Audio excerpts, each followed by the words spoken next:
everyone. Again, it's Like father, like son. channel. Yeah, it's how easily you can recognize I'm a father, and I'm the son. well, and today we decide to talk about heritage and identity because I myself immigrant. I was born in Poland long time ago. I'm almost 40. Post-communist. It was like the early post-communist era. My dad lived. But no. I still remember the end of the communism. I was young, but I still remember when we were queuing for bread, meat, or meet up Santa Claus in Christmas time. But yeah, majority of my life living in Poland, I spent like, let's say that in that free, independent Poland. That's true, and I think that partially create who I am because I remember on transition period when a lot of, let's say, national farms collapsed and people were really extremely poor, and I remember that time. But and to be fair, economy, it was one of the reasons why I decided to emigrate, and the same like your mom and big chunk of my family. But we had different reasons as well to emigrate. But what is more interesting, it's your perspective for immigration, for national heritage, for the national identity, because you was born in UK. I was born in the UK. My parents, as you just heard, both of them are Polish. They both come from Poland. I've lived in England all my life, so it'll be quite interesting to see what I figure of myself and who I am and identify as in terms of nationality. Exactly. You identify as a okay, then how you describe yourself? Do you feel more as a British Poles or Polish British, or I definitely feel more British than Polish, but that's because I've, again, lived in England my entire 15 years. The only reason I've been to Poland is to go on holidays and see family, and that's only been for like max 2 weeks at a time or so. I've got my school, I do school in England. I'm in the midst of my GCSEs, about 3/4 of the way through. I've got all my friends in English who are English. I've got my girlfriend who's English. I've got some of my cousins are English as well, so there's a... Okay, then wait, English. what does it mean that your cousins? Who is your cousins? Who? Some of them were born in England and feel more English than what I've taught to them. Yeah, okay, yeah, but for example, your sister, yeah, it's me and your mom. So many times we were crossed when you talk together in English. Yeah. And anyway, a lot of time we told you off to stop doing that, yeah. And anyway, now I may be wrong, but I think you stopped talking with Anya in English, and you use mainly a Polish language to communication inside our family, let's say, yeah. Yeah. I mean, yeah, when we were younger, because we were again born in England, we had a big not problem but challenge of speaking in English when we had a rule of kind of speaking Polish in our house, and I'm grateful that we did that. So I now speak Polish fluently instead of like broken Polish, which I think is a real advantage, especially when a lot of my friends are going on, oh, it's so good to get 2 languages, oh, it's so good to do this and then get a second language. You have that, yeah? Yeah, but I already have that. I don't need anything else to do that. Okay, then in your opinion, it will be a better even advantage if you will write and read in Polish as well. Because I remember the time when I tried to, let's say, force you and your sister to read and write in Polish as well, and you were very adamant to let's say continue that. But anyway, I said that it's pointless to forcing you to something which you doesn't want, and that was a little bit problem, let's say. Annoying, because in my opinion now it will be great for both of you to fluently read, write, and speak Polish. I can relatively read Yeah, Like, yeah, that's fluently. true. But in English Yeah, you but eating the books. You don't that's read fair, them. that's You fair. eat the books. But in Polish, I have a much bigger problem with writing. I will admit that. especially with Polish grammar, but even Polish grammar Yeah. is difficult for me. Okay, then chill Yeah. out. Yeah, no. I can I understand think that. that's one of the big things. I never really bothered to learn. Well, didn't really want to learn Polish writing because of how complex it is. I was, for like the nth time, born in England. I never really thought, oh, I would ever need to write in Polish. I don't exactly have plans to go to Poland and stay there. Would it be cool to go visit there for like an extended holiday? Yes. Do I want to live there? Not really. It's less so that I don't feel Polish that I don't want to. It's more so of economic opportunities. I'm much Education. Yeah, and education. I'm much more sciencey, and because Poland is still in that kind of awkward era of just after post-communism and kind of modernizing You at know this what? point. Yeah, I would say that is a problem of modernization Yeah. and set up the priorities. Yeah. It means that Poland has limited development in the science sectors of the world. England, however, is very good at that. If Poland had like vast quantities of like science related jobs and England had very limited jobs with science, I would be very inclined to move to Poland to work as a scientist. That would not be a problem to me in any way. Yeah, but you know that if you want to work as a scientist, Yeah. other language in other countries, Yeah. you will have to write, Yeah, read, I speak know, I in know. those languages. I know. But yeah, no, my main point being, I don't want to live in Poland, not because it's Poland, oh, I prefer England. I prefer England due to other reasons, not just nationality. And opportunities. And opportunities. Yeah. It's not that I don't like Poland. Poland's brilliant. I love the place. I just wouldn't really want to work there because there's not much to work in as a scientist. And to be fair, that's a good point. You really appreciate the Polish culture as well and Polish history because you know, let's say that not great in not great details, but you know some pretty amazing facts about Polish history and Polish culture. And always when we go into Poland, we try to visit some museums and castles and other important parts and important, let's say, monuments for Polish history and Polish culture. But it's not that you know nothing about Poland as a country inside. It is like you like Polish food. Yeah. Even I would say that you like Polish food more than English food. To be fair, English food is mostly just nicked from other cultures, but yeah, no, I love Polish food. It's amazing. Yeah, and that is pretty amazing. Especially żurek. I know that you love żurek. Żurek is like a soup based. It's like it's effectively like a stew type thing, kind of. Yeah, kind of. If you want to look it up, look it up. But yeah, no, I always loved like World War II history. Poland as a country didn't really participate in World War II other than be invaded. The September campaign, as it's known in Polish, is the initial invasion, which is pretty amazing.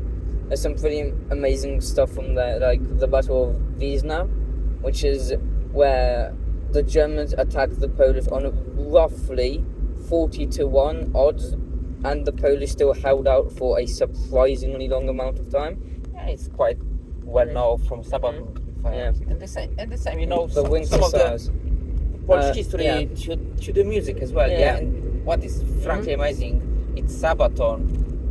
Sabaton is a Swedish metal band that sings about history. Yeah, it's the best way they to have describe a few songs about Poland and Polish history.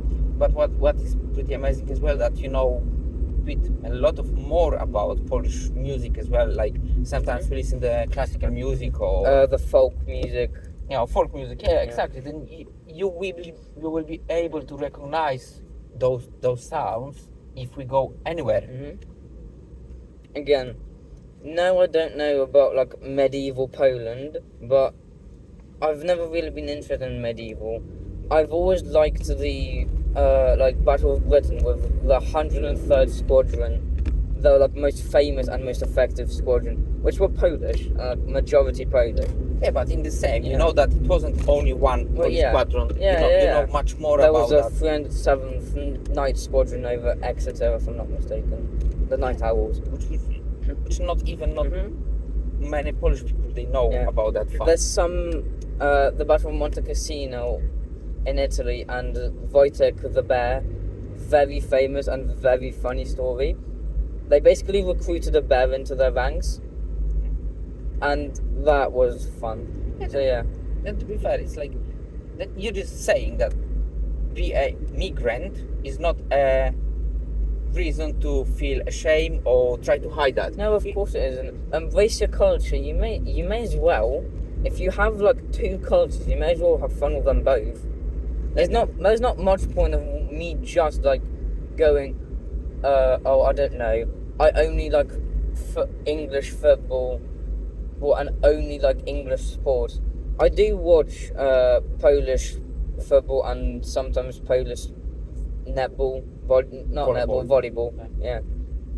And which you feel pretty proud of Yeah. as well. Because I remember when in 2016 when we were watched the Euro Euros. and when 2016 Wojciechowski missed the penalty, you were in tears. Mhm. It's only because he missed that, and you know that the Poland lost, and even you know that number of the cases Poland were underdogs against the better teams. But even for you, it was pretty important moment, very very emotional.